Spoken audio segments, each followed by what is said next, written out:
कुंती नंदन, क्या मेरी बहन तुम्हें पसंद आ गई क्या? मुझे एक ही उपाय दिखाई दे, भगा ले जाओ। घोड़ों की लगाम सुभद्रा के हाथ में होनी चाहिए। अर्जुन जी तुम पीछे बैठना। बोले तुम युद्ध के लिए तैयार नहीं हो क्या? तुम क्यों चुप बैठे? तुम्हारा रथ कैसे अर्जुन को मिल गया? भैया मुझे लगता है सुभद्रा ने अर्जुन का अपहरण कर लिया। अर्जुन जी की दृष्टि प्रभु से हटी, सुभद्रा जी पे जा लगी।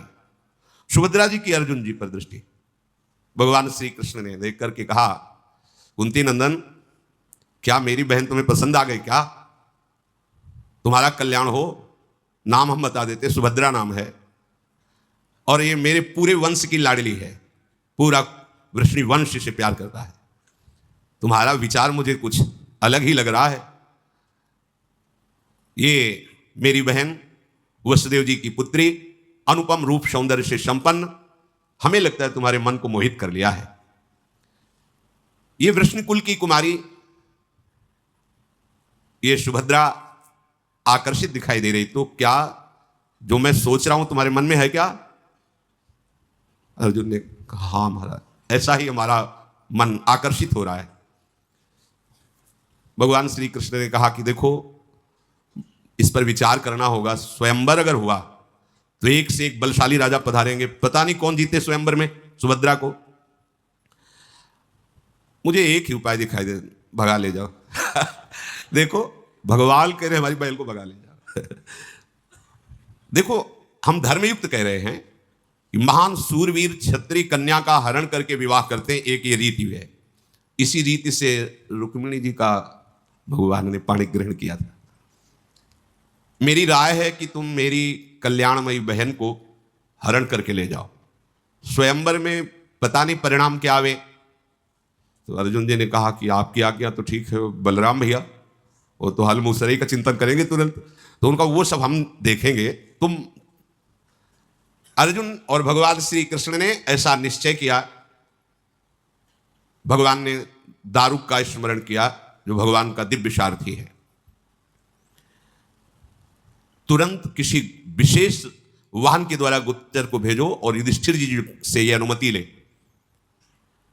अर्जुन की और हमारी यह भी राय कि महाराज युधिष्ठिर यदि हां कह देते हैं तो आगे का कार्य शीघ्रगामी वाहन के द्वारा जाकर महाराज युधिष्ठिर से प्रार्थना की।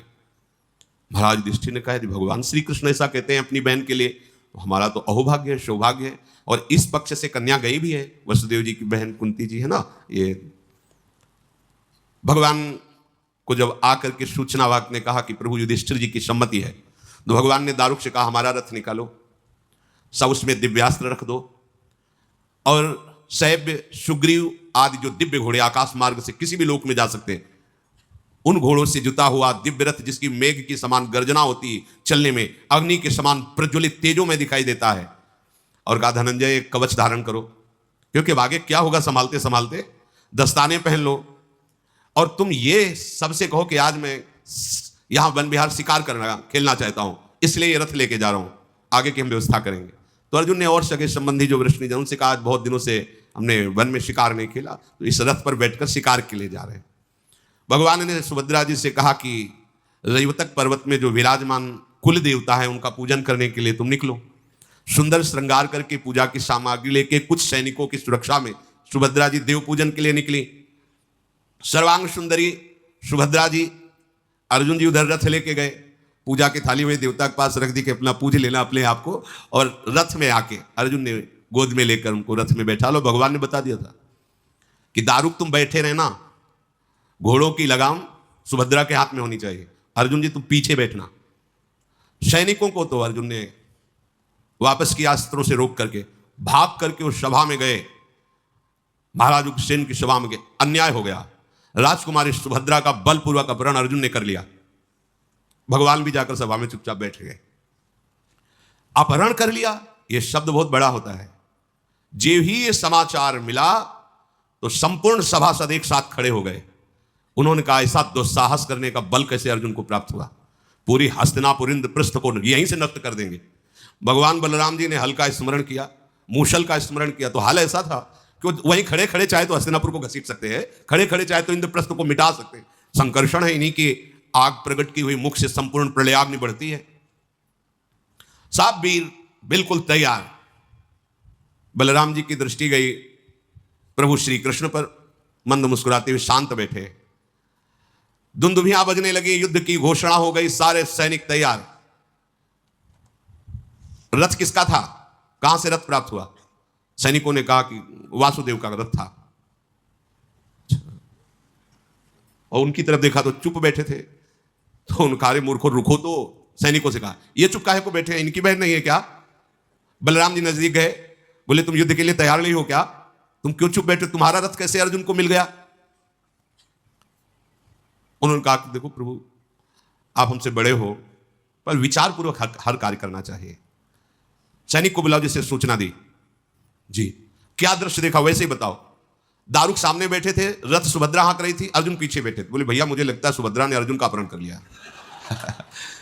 सैनिकों से पता चल, आप देख लो पहले, अगर अर्जुन बलपूर्वक सुभद्रा को पीछे बैठा ले होते और स्वयं अर्जुन शांत बैठे हैं, सुभद्रा रथ हाँक रही, तो आप ये क्या दर्शा रहा है कि सुभद्रा अर्जुन पर मोहित हुई, अर्जुन का अपहरण कर लिया। तो आपको क्या उचित है? अर्जुन क्या दंड के पात्र हैं? और कहीं इस स्थिति में अपनी सीमा से सुभद्रा आगे निकल गई तो आप उत्तर देने लायक रहेंगे कि बलराम की बहन सुभद्रा ने अर्जुन का अपहरण कर लिया? विद्वंसी साहब बलराम जी से कहा उचित है ये, तत्काल बुजुर्ग जनों को भेजो और प्रार्थना करके अर्जुन को बुलाओ और उत्साह के से सुभद्रा का ब्याह अर्जुन से किया गया है ये घोषणा करवा दो। बलराम जी ने कहा यही ठीक रहेगा, यही ठीक रहेगा। अच्छा, जिसके पक्ष में भगवान है उसका कैसे, आप समझो, जहां भगवान पक्ष ले रहे हैं वहां बिगड़ क्या सकता है? अब अर्जुन के मन में था ही कि प्रभु उधर है, ज्यादा बिगड़ नहीं पाएगी। देखा बड़े बड़े महारथी आ रहे हैं, तो अर्जुन सावधान स्थिति में हुए। वो लोग शांत उतर करके गए प्रणाम मुद्रा में और कहा वासुदेव श्री कृष्ण और बलराम जी ने आपको सादर बुलाया। सादर शब्द से समझ गए कि प्रभु की लीला।